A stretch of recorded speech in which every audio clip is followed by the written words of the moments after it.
Bharat America के बीच व्यापार समझौते को लेकर विवाद बढ़ता जा रहा है। अभी तक इस मामले में विपक्ष सिर्फ सवाल उठा रहा था और अब विपक्ष इसे स्थगित करने की मांग करती है, जिसके चलते मोदी सरकार की मुश्किलें बढ़ना तय माना जा रहा है। तो क्यों समझौते को स्थगित करने की उठी मांग और क्या है पूरा मामला, जानेंगे इस रिपोर्ट में। भारत यूएस के बीच ट्रेड डील को लेकर सरकार सवालों के घेरे में है और इस बीच अमेरिकी सुप्रीम कोर्ट ने ट्रंप को बड़ा झटका देते हुए पुराने सभी टैरिफ रद्द कर दिए और महज 10% टैरिफ लगाने तक की बात कही है। वहीं अब अमेरिकी सुप्रीम कोर्ट के फैसले से भारत में इस डील को स्थगित करने की मांग उठने लगी है। विपक्ष का आरोप है कि मोदी सरकार ने आनन फानन में डील की और इसीलिए ट्रंप ने इसमें अपनी मनमर्जी चलाई। वहीं कांग्रेस नेता जयराम रमेश ने इस समझौते को सीधे स्थगित करने की मांग कर दी है और इसे पूरी तरह से किसान विरोधी करार दिया है। तो इसको ठंडे बक्से में डालिए, इस ट्रेड डील को ठंडे बक्से में डालिए, क्योंकि ये किसान के हित में नहीं है, भारत के हित में नहीं है, ये किसान विरोधी है। उन्होंने समझौते के तहत आगे होने वाले नुकसान पर भी ध्यान खींचा।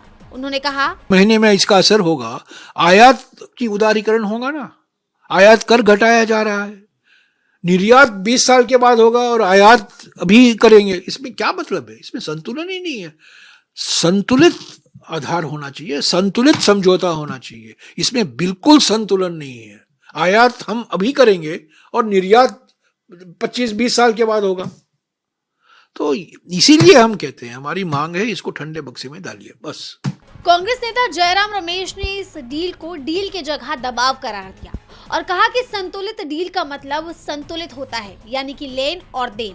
लेन देन पर जब आप सिर्फ देते हैं और लेते कुछ नहीं, जैसे कि भारत अमेरिका व्यापार समझौते में हो रहा है, तो वो समझौता नहीं कहा जा सकता। डील का मतलब है लेन देन, पर जब आप सिर्फ देते हैं और लेते कुछ नहीं, और देते ज्यादा और लेते कम, जैसे कि इसमें हुआ है, तो वो समझौता नहीं कहा सकता ना। वो डील इसको कैसे कहें? ये डील नहीं है, ये दबाव है। जैसा आप जानते हैं कि अमेरिका की सुप्रीम कोर्ट ने जवाबी टैरिफ को रद्द कर दिया है, जिससे समझौते का स्वरूप बदल गया है। अमेरिकी सुप्रीम कोर्ट के फैसले में स्पष्ट कहा गया है कि ट्रंप को इस प्रकार के टैरिफ लगाने का कोई अधिकार नहीं था, क्योंकि अमेरिकी कानून और संविधान के खिलाफ था। वहीं अमेरिकी सुप्रीम कोर्ट के फैसले के बाद मोदी सरकार पर विपक्ष के सवाल और बढ़ गए हैं।